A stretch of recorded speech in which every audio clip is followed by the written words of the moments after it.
ሰላም ጤና ይስጥልኝ የተከበራችሁ ኢትዮጵያ ቤተሰቦቻችን እንደምን አረፋችሁ። የተለያዩ ዓለም አቀፍ መገናኛ ብዙሃንና የሀገር ውስጥ መረጃዎች ይዘዋቸው ከወጧቸው አንኳር ጉዳዮች ውስጥ ለእናንተ ይሆናሉ ብለን ያሰብናቸውን ዋና ዋና መረጃዎችን ወደ እናንተ የምናደርስበት ሰዓት ላይ እንገኛለን። በቀዳሚነት የምንመለከተው የጽምዶን ሁለተኛ ጉባኤ ይሆናል። ራሱን ጽምዶ ብሎ በሚጠራው ቡድን ውስጥ በፖርት ሱዳን ጉባኤውን ካካሄደ በኋላ በኬንያ ርዕሰ መዲና ናይሮቢ ሁለተኛው ጉባኤውን አካሂዷል። በዚህ ጉባኤ ላይ ታዲያ የፋኖ ተወካይ አለመኖር ነገሮችን መነጋገሪያ አድርጓል። አዲስ የጽምዶ አባልም ተመዝግቧል። በሰፊው የምንመለከተው ጉዳይ ይሆናል። ሁለተኛው ጉዳይ የኢትዮጵያ ሀገራዊ ምክክር ኮሚሽን መናኸሪያ ሬዲዮ ላይ ይዞት የወጣው የአዲስ አበባን የባለቤትነት ጉዳይ የተመለከተ መረጃ ከእውነት የራቀና የኢትዮጵያ ሀገራዊ ምክክር ኮሚሽን እንደማያውቀው ጉዳዩም በሂደር ላይ እንዳለ መናገሩ ሌላኛው መነጋገሪያ ጉዳይ ሆኗል። የኢትዮጵያ ጠቅላይ ኢታማዦር ሹም ፊልድ ማርሻል ብርሃኑ ጁላም የኮማንዶና የልዩ ዘመቻ ኃይሉን አሞግሰው አሁንም እንደተለመደው ዝግጁ እንዲሆን ሲሉ መልእክት ማስተላለፋቸው ነገሮች ወዴት እያመሩ ነው አስብሏል። የራያም ውጥረት አሁንም እንደቀጠለ ነው። ትራንስፖርት የሚባል ነገር ሙሉ ለሙሉ ተከልክሏል። ክቡራትና ክቡራን ከኛ ጋር ስትሆኑ በምታዳምጧቸው ይሆናል። ከውጭ በሰሜን ኮርዶፋን ወሳኟ የኢትዮጵያና ሱዳን ድንበር ላይ የምትገኘው የኩምሩክ ከተማ በሱዳን ፈጥኖ ደራሽ ኃይልም ጥምረቶች መያዟ ሌላኛው የቀጠናውን ፖለቲካዊና ኢኮኖሚያዊ ሁኔታ የሚቀይር ክስተት ሆኗል። አብራችሁን ቆዩም። በቀዳሚነት ወደምንመለከተው ጉዳይ እናመራለን። ጽምዶ በፖርት ሱዳን ውይይቶችን ካደረገ በኋላ ሁለተኛ መደበኛ ጉባኤውን በኬንያ ርዕሰ መዲና ናይሮቢ ያደረገው ጽምዶም አሁን ላይ መነጋገሪያና አወዛጋቢ ጉዳዮችን ይዞ ብቅ ብሏል። በተለይም ደግሞ በጉባኤው ላይ አንዳርጋቸው ጽጌ በአማርኛ ካስተላለፉት መልእክት ውጭ የአማራ ፋኖ ብሔራዊ ንቅናቄ አፋብን ተወካይ አለመኖር ጉዳዩን ትንሽ አወዛጋቢ አድርጎታል።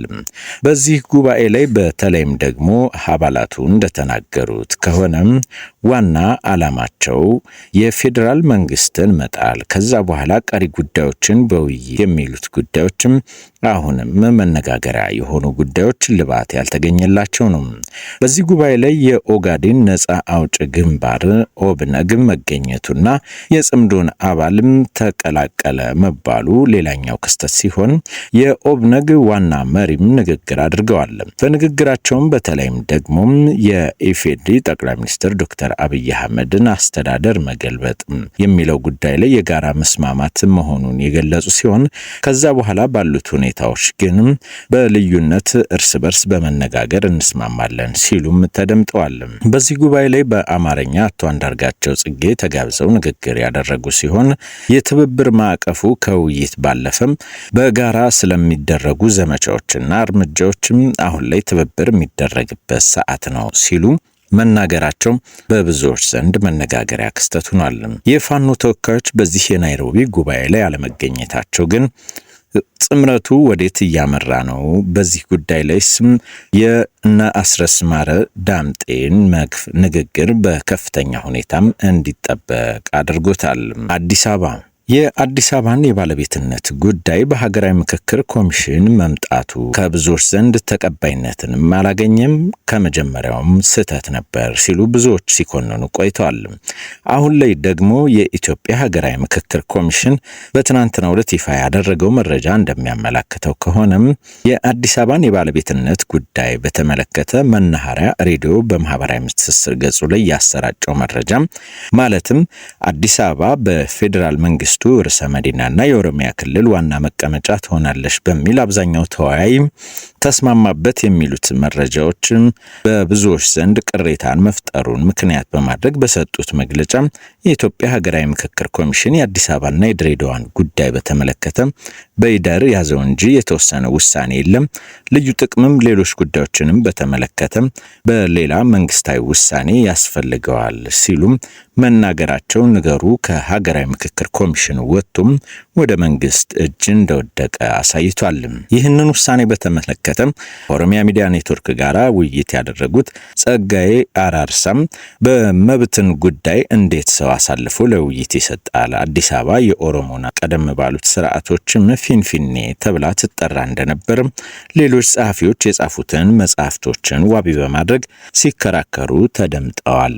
ክቡራትና ክቡራን እናንተስ ይህንን ጉዳይ እንዴት ትመለከቱታላችሁ? ሐሳብ አስተያየቶቻችሁን አጋሩንም። በራያ ወታደራዊ ጥምረቱ እጅግ ከፍተኛ ሁኔታ በመጨመሩ ምክንያት የትኛውም አይነት የትራንስፖርት እንቅስቃሴ በዛሬው ዕለት መከልከሉ ምናልባት ጦርነቱን ጠዋት ወይም ከሰዓት ወይም ምሽት ላይ ሊፈነዳ ይችላል ወይም ደግሞ የድሮን ጥቃት ስጋትም በሚል ምክንያትም መደረጉን ነው እየተገለጸ ያለው። የኤርትራ ኃይሎች በተለይም ደግሞ 5 ሱ-23 እና በርካታ ተሽከርካሪዎች ወደ ራያ ከአዲግራት ተነስተው መዳረሻቸውን ራያ አድርገው መንቀሳቀሳቸውን ከተዘገበ በኋላ ማርቲን ፕሎትን ጨምሮ በርካታም የማህበራዊ ሚዲያ ዘርፍ አንቂዎች እንደገለጹት ከሆነ በራያ ወታደራዊ ውጥረቱ ከፍ ብሎ የትራንስፖርት እንቅስቃሴው ሙሉ በሙሉ መቆሙን ነው የተዘገበው። ከዚሁ ጋር ተያይዞም እንግዲህ የህወሓትም ኃይልም በተጠንቀቅ እንዲቆም ተነግሯል። የኢትዮጵያ ፊልድ ማርሻል ብርሃኑ ጁላም ከልዩ ኃይል ዘመቻ ዋና መምሪያም ከጀኔራል ሹማ አብደታና የአየር ኃይል ጀኔራል ይልማ መርዳሳ ጋር በመሆን ከፍተኛ ወታደራዊ መኮንኖችን በመያዝ ባደረጉት ውይይትም በተለይም የልዩ ኃይል ዘመቻው ወይም የኮማንዶ ጦሩም ከዚህ በፊት በሰሜኑ ጦርነት በተለይም በትግራይም በራያ ሰንሰለታማ ተራሮች በተንቤን በረሃዎች ያከናወናቸውን ጀብዱ በመጥቀስም አሁንም ይህ አፍራሽ ኃይል ጥምረት በመፍጠር ከትግራይ ህዝብ አንደበት ወይም ከትግራይ ህዝብ ልቦና ቢወጣም ይህንኑ ተቀባይነት ለማግኘትም ከጽንፈኛው ኃይልና ከሸኔ ጋር በመሆን ጥቃት ለመክፈት ዝግጅት እያደረገ ነው። ይህንን ደግሞ ለመመከትም ታሪካዊ ኃላፊነትና ጀግንነት ያለበት ይህ የልዩ ኃይል ዘመቻ ነው። ስለዚህ በተጠንቀቅ እንዲቆም ሲሉ ጥሪ ማስተላለፋቸውን ነው የተዘገበው። ሹማ አብደታን ጨምሮ የተለያዩ የአየር ኃይል አባል ጄኔራል ይልማ መርዳሳና ሌሎች ወታደራዊ መኮንኖች በተገኙበትም ወታደራዊ ግምገማው ተካሂዷል። ቀጣይ እርምጃዎችም የሚጠበቁ ይሆናል። ወደ ጎረቤት ሀገር ሱዳን አመራን። ምናልባት ሱዳንን ጎረቤት ሀገር እንበል እንጂ ኢትዮጵያና ኢትዮጵያውያን ተዋጊ ኃይሎች በሱዳን ወታደራዊ እንቅስቃሴ ላይ መሳተፋቸው ሱዳን ሌላኛዋ የጦር አውድማ አድርጓታል። የሱዳን ፈጥኖ ደራሽ ኃይል RSF ከቀናት በፊትም በሱዳን ወታደራዊ ኃይል በተይዛበት የነበረችውን የሰሜን ኮርዶፋን ግዛት የሆነችውን ኩምሩክን በቁጥጥር ስር መዋሉ ተዘግቧል። በኩምሩክ በተለይም ደግሞ በወሰደው የአየርና የምድር ላይ እርምጃ የህወሓት አርሚ 7 ተብሎ የሚጠራው አንድ ኮር መደምሰሱን የገለጹ የሱዳን ፈጥኖ ደራሽ ኃይልም በዚህም የተያዙ ኢትዮጵያዊ ዜግነት ያላቸውን የሱዳን ወታደራዊ ኃይል ተዋጊዎችን ዋቢ በማድረግ እድሜያቸው ለጦርነት ያልደረሱ ህፃናትን በጦርነት ውስጥ እየተማገዱ ነው፣ ኢትዮጵያውያን እዚህ ምን ይሰራሉ? ይሄ ጦርነት የኛ ነው ሲሉ የፈጥኖ ደራሽ ኃይሎች ሲናገሩ ተደምጧል። እድሜው በአፍላዎቹ እድሜ በ12 እና በ13 ዓመት የሚቆጠር ህፃን ልጅም ዩኒፎርም ለብሶ በእነሱ መሃል ላይ ተይዞ ጨርቁን እየጎተቱት ግራና ቀኝ እያንገላቱ ሲናገሩትም በተለያዩ ማህበራዊ ሚዲያ ትስስር ገጾች ላይ ተዘዋውሯል። ብዙዎቹም ይህ ጦርነት እልባት ሊያገኝ ይገባል፣ በዚህ ጦርነት የሚሳተፉ ታዳጊ ኃይሎችም መላ ሊባሉ ይገባል ሲሉም ተገልጿል። ከዚሁ ጋር በተያያዘ እንግዲህ የሱዳን ፈጥኖ ደራሽ ኃይልና የሱዳን ወታደራዊ ኃይል በአልቡርሃን እየተመራ የቃሲን ግዛትና ሌሎች የሰሜን ኮርዶፋን ግዛቶችን በከፍተኛ ሁኔታ እየተቆጣጠረ የሚገኘው የሱዳን ፈጥኖ ደራሽ ኃይል ከቀናት በፊት ጠፍቷል፣ ወድሟል ሲባል ከቆየበት ቅጽበት ተነስቶ ነው ፈጣን በሆነ ማጥቃትም የኩምሩክ ከተማን ተቆጣጥሮ ወደ ካርቱም እየገሰገሰ ያለው። ክቡራትና ክቡራን አድማጭ ተመልካቾቻችን ስላዳመጣችሁ እናመሰግናለን። የእናንተን ሐሳብ አስተያየት ደግሞ በኮሜንት ገጻችን ላይ አጋሩን። በድጋሚ ስላዳመጣችሁ እናመሰግናለን።